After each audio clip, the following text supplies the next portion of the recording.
రియా అంత గట్టిగా అరవడంతో ఉలిక్కిపడి వెనక్కి తిరిగాడు ఆకాష్. తనేం చేసిందో అర్థమై ఒక కన్ను మూసి నాలుక కరుచుకుంటూ సారీ ఆకాష్, సారీ అని చెప్తూ అతని దగ్గరికి వెళ్ళింది. ఆకాష్ ప్లీజ్ బ్యాక్ డోర్ సీట్లో వద్దు, ఫ్రంట్ సీట్లో కూర్చోవా అని రిక్వెస్ట్ చేసింది. ఆకాష్ రియాని కోపంగా చూసి మెంటలా నీకు, దానికి అంత గట్టిగా అరవలా అని రియా మీద సీరియస్ అయ్యాడు. రియా పిచ్చి నవ్వు నవ్వుతూ అరే బాబా ఎందుకంత సీరియస్ అవుతున్నావు, సారీ చెప్తున్నాను కదా ఆకాష్ అని మళ్ళీ చెప్పింది. ఆకాష్కి కోపం వస్తున్నా ఆడపిల్ల మీద ఆ కోపం చూపించలేక కార్ డోర్ గట్టిగా వేసి కార్ ఫ్రంట్ డోర్ ఓపెన్ చేసి కూర్చుని ఆ డోర్ కూడా గట్టిగా వేశాడు. కార్ డోర్స్ వేసిన సౌండ్కి చెవులు మూసుకుంటూ దేవుడా ఈ యాంగ్రీ మ్యాన్ కి ఎంత కోపమో, ఆ డోర్స్ ప్లేస్ లో నేనుంటే కన్ఫర్మ్ గా డెత్ కి బెత్ తీసుకునేదాన్ని అని అనుకుంటూ అదురుతున్న గుండెతోనే వెళ్లి డ్రైవింగ్ సీట్ లో కూర్చుని కార్ స్టార్ట్ చేసింది రియా. ఆకాష్ వాళ్ళు వెళ్లిన 15 నిమిషాలకి తీరిగ్గా వచ్చిన రౌడీ బ్యాచ్ యూనివర్సిటీ బయట మొత్తం వెతికి ఆకాష్ ఎక్కడ కనిపించకపోవడంతో ఆఖరికి యూనివర్సిటీలో కూడా వెతకడం స్టార్ట్ చేశారు. రే మీరు అటువైపు చూడండి, రే మీరు ఇటు వెళ్ళండి అని అందరికీ ఇన్స్ట్రక్షన్ ఇస్తూ మీ అందరి ఫోన్స్ కి వాడి ఫోటో సెండ్ చేశాను, వాడి యూనివర్సిటీలో ఏ మూల ఉన్నా సరే బయటికి లాక్కొచ్చి నరికి పాడేయండి అని ఆర్డర్స్ పాస్ చేశాడు రౌడీల హెడ్. అలాగే అన్నా, ఇవాళ వాడి చావు వార్త విని బెజవాడ గజగజలాడిపోవాలి అని అన్నాడు ఆ రౌడీ బ్యాచ్ లో ఒకడు. అవునన్నా మీరేం ఫికర్ పడకండి, మేం చూసుకుంటాం అని అంటూ యూనివర్సిటీలో తల వైపు స్ప్రెడ్ అయ్యారు. కార్లో వెళ్తున్న ఆకాష్ సైలెంట్ గా ఫోన్ చూసుకుంటున్నాడు. రియా ఓరగా ఆకాష్ ని చూస్తూ దొంగచాటుగా ఆకాష్ కి సైడ్ కొట్టింది. రియా చూపులు తనని తాకుతున్నా ఏం మాట్లాడితే ఏం వస్తుందో అని సైలెంట్ గా ఉన్నాడు ఆకాష్. కొంచెం దూరం వెళ్లిన తర్వాత ఆకాష్ ఎక్కడ డ్రాప్ చేయాలి అని అడిగింది రియా. మోహిని ప్యాలెస్ అని రియాకి చెప్పి మళ్లీ ఫోన్లో తలదూర్చాడు ఆకాష్. ఆకాష్తో ఎలాగైనా మాట్లాడాలి అనుకుంటూ ఏదో ఒక అడ్డమైన టాపిక్ తీసి నవ్వుతూ గలగలా మాట్లాడుతుంది రియా. పాపం ఆకాష్ ఆ రియా నస భరించలేక తను రీచ్ అవ్వాల్సిన లొకేషన్ ఎప్పుడొస్తుందా అని వెయిట్ చేస్తున్నాడు. అంతలోనే ఏదో గుర్తొచ్చిన వాళ్ల సడన్ గా రియా వైపు తిరిగి కూర్చుంటూ అవును, ఇంతకు ముందు నువ్వు నా వల్లే ఆ ఈడియట్ నుండి తప్పించుకున్నా అన్నావు కదా, ఎలా అని అడిగాడు ఆకాష్. యాక్చువల్లీ ఆ రోజు ఆకాష్ రియా శ్రవణ్ దగ్గర ఉంది అని మర్చిపోవడంతో తన గురించి అసలు ఆలోచించలేదు. బట్ ఇప్పుడు అనిపిస్తుంది ఆకాష్కి ఆడపిల్లని రాక్షసుల మధ్య ఒంటరిగా ఎలా వదిలొచ్చానా అని. అందుకే కొంచెం క్యూరియాసిటీతో అడిగాడు ఆకాష్. ఈ విధంగా అయినా నాతో మాట్లాడుతున్నావు ఆకాష్, అది చాలు నాకు అనుకుంటూ అవునాకాష్, ఆ రోజు అండర్ గ్రౌండ్ లో స్పృహ కోల్పోయిన నేను కళ్ళు తెరిచి చూసేసరికి మా ఇంట్లో ఉన్నాను. అసలేం జరిగిందో అర్థం కాలేదు నాకు. బట్ మమ్మీ చెప్పింది నాకు, ఆ శ్రవణ్ బాయ్ పేరెంట్స్ నన్ను తీసుకొచ్చి మా ఫ్యామిలీకి సేఫ్ గా అప్పగించారు. ఎందుకంటే అది only because of you. Yes Akash, నేను నీ ఫ్రెండ్ అనే ఒకే ఒక్క రీజన్ తో వాళ్ళు నన్ను మా వాళ్ళకి రిటర్న్ ఇచ్చేశారు అని ఒక్క క్షణం మాట్లాడడం ఆపి డీప్ బ్రీత్ తీసుకుంది. మళ్ళీ తనే మాట్లాడుతూ రియలీ ఆ రోజు నేను నీకు ఎన్నిసార్లు థ్యాంక్స్ చెప్పుకున్నానో తెలుసా?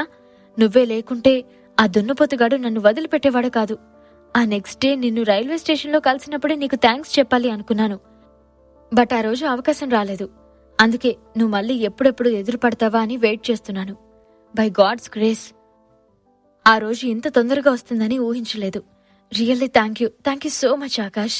నువ్వు చేసిన హెల్ప్ కి చిన్న థ్యాంక్స్ చెప్పి సరిపెట్టుకోలేను అని ఎమోషనల్ గా చెప్పింది రియా. సారీ రియా అని హార్ట్ఫుల్ గా చెప్పిన ఆకాష్ ని నేను థ్యాంక్స్ చెప్తుంటే నువ్వేంటి సారీ చెప్తున్నా అని కన్ఫ్యూజింగ్ గా అడిగింది రియా. ఆ రోజు నిన్నలా వదిలి వెళ్ళుండకూడదు. బట్ ఎనీహౌ నువ్వు సేఫ్ గా మీ పేరెంట్స్ దగ్గరికి చేరుకున్నావు. లేదంటే నేను లైఫ్ లాంగ్ ఆ గిల్టీతోనే ఉండిపోవాల్సి వచ్చేది అని సిన్సియర్ గా చెప్పాడు ఆకాష్. ఆకాష్ తనతో అంత ఫ్రీగా మాట్లాడుతుండడంతో రియా మురిసిపోతూ నో ఆకాష్, మీ వల్ల నేను ఇలా ఉన్నాను, సో మీరు అసలు అలా ఫీల్ అవ్వకండి అని చెప్పింది. ఓకే అంటూ స్ట్రైట్ గా కూర్చుంటూ ఇంకెంత దూరం అని ఐశ్వర్య మీద బెంగతో అడిగాడు ఆకాష్. Just 15 kilometres. ఇది ఊరికి కొంచెం దూరంగా ఉంటుంది, సో ఇంత టైం పట్టింది అక్కడి నుండి రావడానికి అని చెప్పింది రియా. ఇంకో 10 మినిట్స్ తర్వాత దూరంగా కనిపిస్తున్న మోహిని ప్యాలెస్ ని ఆకాష్ కి చూపిస్తూ అదిగో అది మోహిని ప్యాలెస్, ఇంతకీ ఇక్కడేం పని నీకు అని ఆకాష్ గురించి తనకేం తెలియనట్లుగా అడిగింది రియా. నా వైఫ్ ఫ్రెండ్స్ చిన్న పార్టీ అరేంజ్ చేశారు, అందుకే ఇలా అని చెప్తున్న ఆకాష్ ని మరి మీ వైఫ్ ఎక్కడా అని అడిగింది రియా. తను ఆల్రెడీ వాళ్ళ ఫ్రెండ్స్ తో వెళ్ళింది అని మోహిని ప్యాలెస్ ముందు రియా కార్ ఆగటంతో థ్యాంక్ యూ అని చెప్పి కార్ దిగాడు ఆకాష్. ఆకాష్ తన నుండి దూరం అయిపోతున్నట్లుగా ఫీల్ అవుతూ రియా కూడా కార్ దిగి, Akash if you don't mind మీతో ఫ్రెండ్షిప్ చేయొచ్చా అని బెరుకుగా అడిగింది రియా. ఆకాష్ ఆలోచిస్తుండటంతో ఓకే మీకిష్టం లేకపోతే వద్దులేండి అని బాధగా అంటున్న రియాతో ఫ్రెండ్స్ అని తన చేయి ముందుకు చాపాడు ఆకాష్. రియా హ్యాపీగా ఆకాష్ చేయి పట్టుకుని తెగ ఊపేస్తూ thank you Akash, thank you so much అని అరిచింది. వీళ్ళకి కొంచెం దూరంలో అప్పుడే క్యాబ్ దిగిన జగన్ అండ్ కో అరవింద్కి కాల్ చేస్తూ చుట్టూ చూసి దూరంగా ఉన్న ఆకాష్ని చూసి కళ్ళు తేలేశారు. వీడేంటిక్కడ, కొంపదీసి నా కళ్ళేమైనా దొబ్బయ్యేంటి అనుకుంటూ జగన్ భుజంపై ఒక్కటి చారిచాడు జగన్ ఫ్రెండ్ ఒకడు.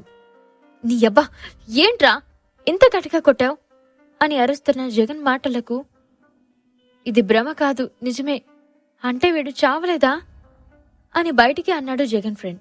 ఏంట్రా ఏం మాట్లాడుతున్నావు అని ఫ్రెండ్ మాటలు సరిగ్గా వినిపించకపోవడంతో ముఖం చిట్లించి అడిగాడు జగన్.